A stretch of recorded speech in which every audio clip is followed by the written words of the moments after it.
Selamat datang di channel Educam Ganesha. Sebelum kita mulai, biasakan kita berdoa terlebih dahulu dan meminta file kepada admin agar pembelajaran lebih terstruktur. Oke, kita langsung saja ke soal SBMPTN Biologi di bab sistem pencernaan. Soal nomor 1 dari soal tipikal SBMPTN. Feses merupakan zat-zat sisa metabolisme sel yang dikeluarkan dari tubuh melalui proses defekasi. Sebab zat-zat sisa hasil metabolisme dikeluarkan dari tubuh dalam bentuk feses, urin, dan keringat. Hubungan pernyataan dan alasan di atas adalah A. Pernyataan benar, alasan benar, keduanya menunjukkan hubungan sebab akibat. B. Pernyataan benar, alasan benar, namun keduanya tidak menunjukkan hubungan sebab akibat. C. Pernyataan benar dan alasan salah. D. Pernyataan salah dan alasan benar. E. Pernyataan dan alasan keduanya salah. Oke, saya berikan waktu 5 detik untuk teman-teman menjawab. Baik, jawaban yang benar adalah E. Pernyataan dan alasan keduanya salah. Jadi, yang benar itu adalah feses merupakan hasil pencernaan yang kurang sempurna yang berisi sisa makanan, mineral, serat selulosa, cairan empedu, sel-sel mati, mikroorganisme, dan hasil sekresi lainnya dalam bentuk padatan atau setengah padatan melalui proses defekasi. Dan zat-zat sisa hasil metabolisme dikeluarkan dari dalam tubuh lewat feses, urin, dan keringat. Oke, ke soal nomor 2 dari soal tipikal SBMPTN.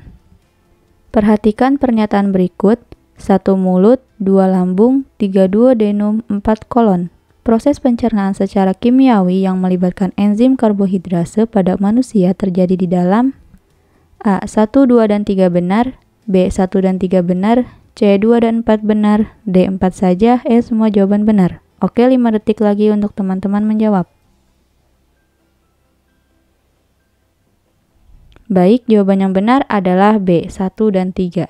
Jadi, proses pencernaan secara kimiawi yang melibatkan enzim karbohidrase pada manusia terjadi di dalam mulut dengan bantuan enzim pita lain dan dalam usus halus, di bagian duodenum dengan bantuan enzim amilase, dan di jejunum dengan bantuan enzim disakaridase.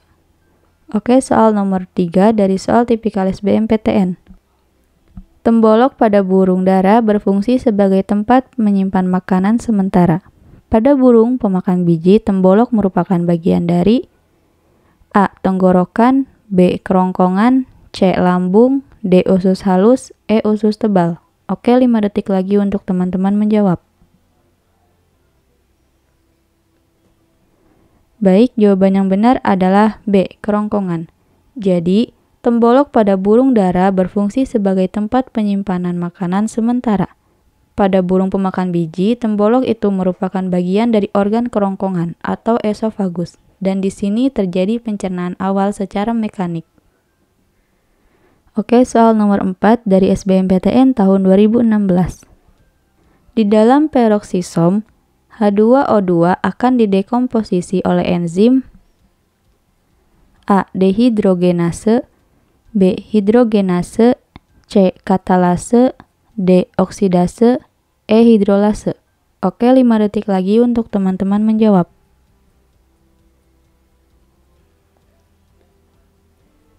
Baik, jawaban yang benar adalah C. Katalase. Jadi, H2O2 itu dikatalase menjadi H2O plus O2. Reaksinya banyak berlangsung di hati dan jantung. Oke, soal nomor 5 dari SBMPTN tahun 2016.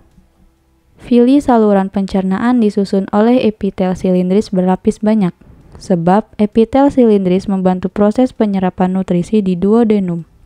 Hubungan pernyataan dan alasan di atas adalah A. Pernyataan benar, alasan benar, keduanya menunjukkan hubungan sebab akibat. B. Pernyataan benar, alasan benar, namun keduanya tidak menunjukkan hubungan sebab akibat. C. Pernyataan benar dan alasan salah. D. Pernyataan salah dan alasan benar. E. Pernyataan dan alasan keduanya salah. Oke, 5 detik lagi untuk teman-teman menjawab.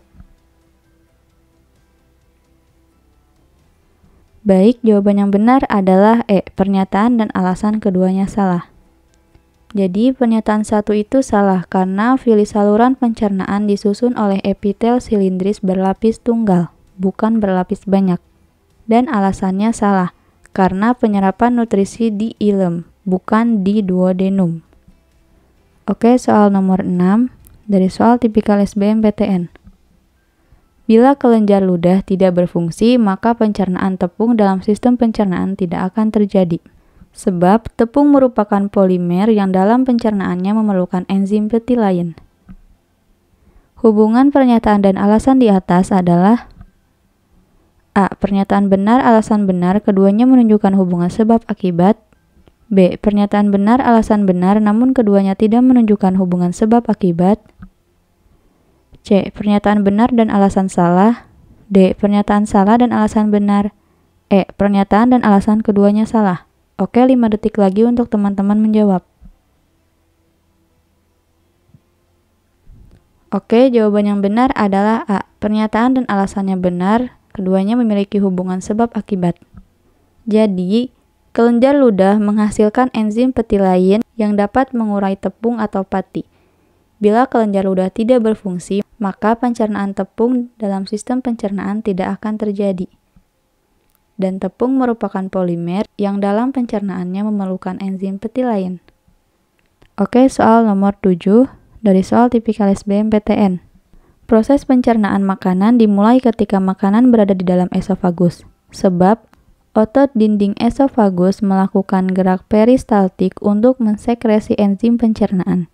Hubungan pernyataan dan alasan di atas adalah A. Pernyataan benar, alasan benar, keduanya menunjukkan hubungan sebab akibat.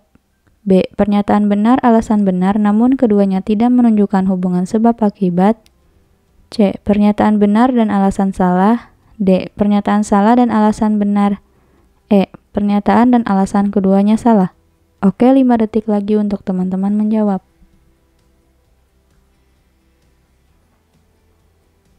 Baik, jawaban yang benar adalah E. Pernyataan dan alasan keduanya salah. Karena proses pencernaan makanan itu dimulai ketika makanan berada di dalam mulut. Oke, soal nomor 8 dari soal tipikal SBMPTN. Seseorang yang sudah diangkat kantong empedunya dapat mengalami gangguan dalam pencernaan lemak.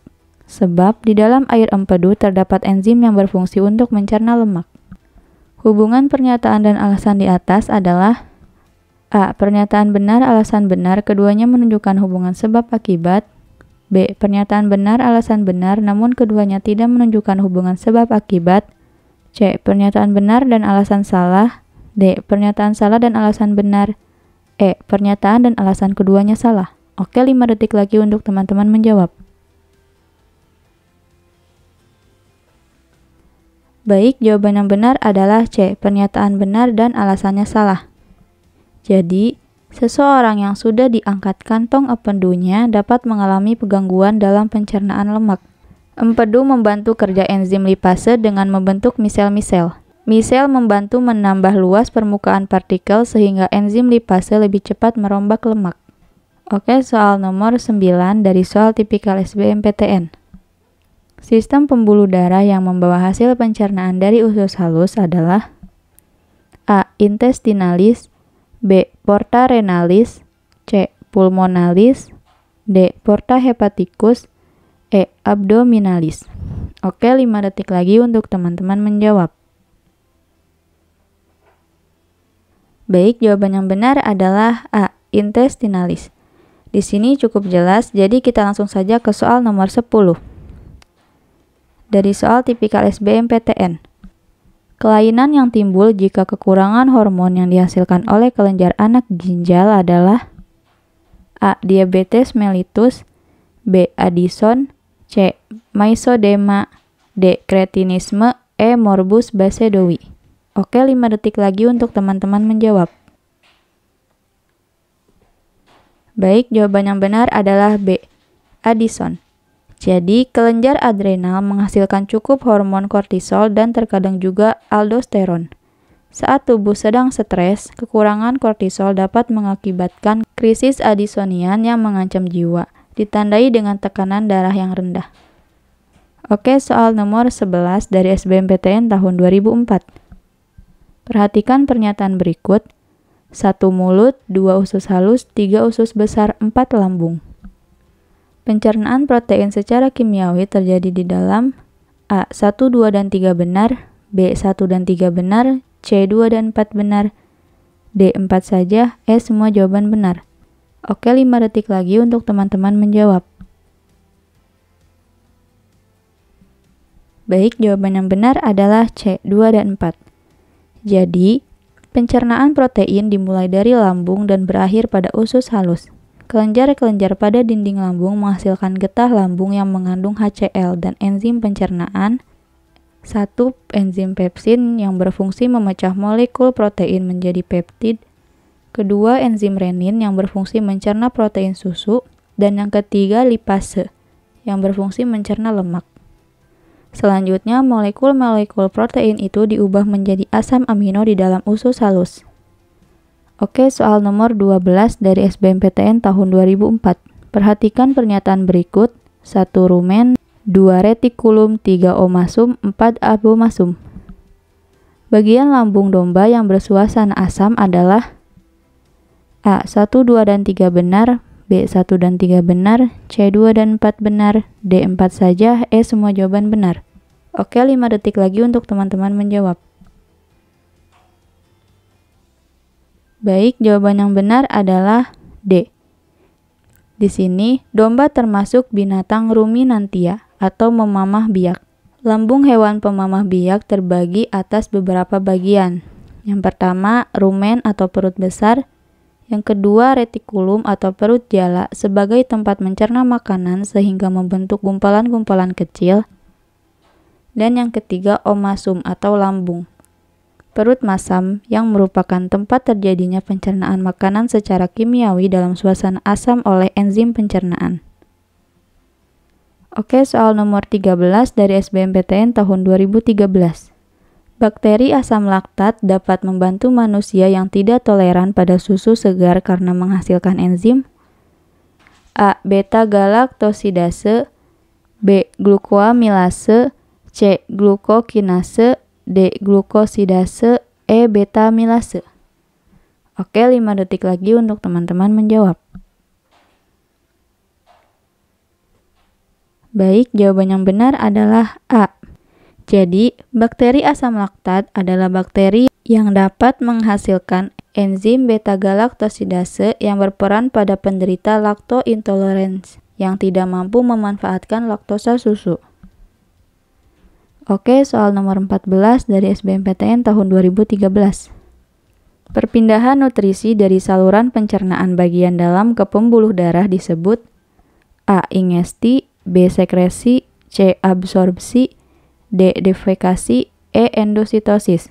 Oke, 5 detik lagi untuk teman-teman menjawab. Baik, jawaban yang benar adalah C. Absorpsi. Jadi, pada sistem pencernaan itu terjadi beberapa proses. Yang pertama, ingesti, yaitu masuknya makanan dalam mulut. Yang kedua, digesti, yaitu proses penghancuran makanan dari molekul besar menjadi molekul kecil melalui reaksi hidrolisis kimia, yakni dengan bantuan enzim pencernaan. Yang ketiga, absorpsi, yaitu perpindahan nutrisi dari saluran pencernaan bagian dalam ke pembuluh darah dan limfa. Yang keempat, ada defekasi, yaitu proses pengeluaran zat atau sisa makanan yang sudah tidak dibutuhkan tubuh melalui anus. Oke, soal nomor 15 dari SBMPTN tahun 2013. Bagian sistem pencernaan yang memecah polipeptida menjadi oligopeptida adalah A. Duodenum, B. Usus besar, C. Lambung, D. Jejunum, E. Ileum. Oke, 5 detik lagi untuk teman-teman menjawab. Baik, jawaban yang benar adalah A. Duodenum. Jadi, bagian sistem pencernaan yang memecah polipeptida menjadi oligopeptida adalah duodenum. Oke, sekian pembahasan soal SBMPTN Biologi di bab sistem pencernaan. Jangan lupa subscribe, komen, dan like. Jika video ini bermanfaat, teman-teman share sebanyak-banyaknya ya. Sampai jumpa di video selanjutnya.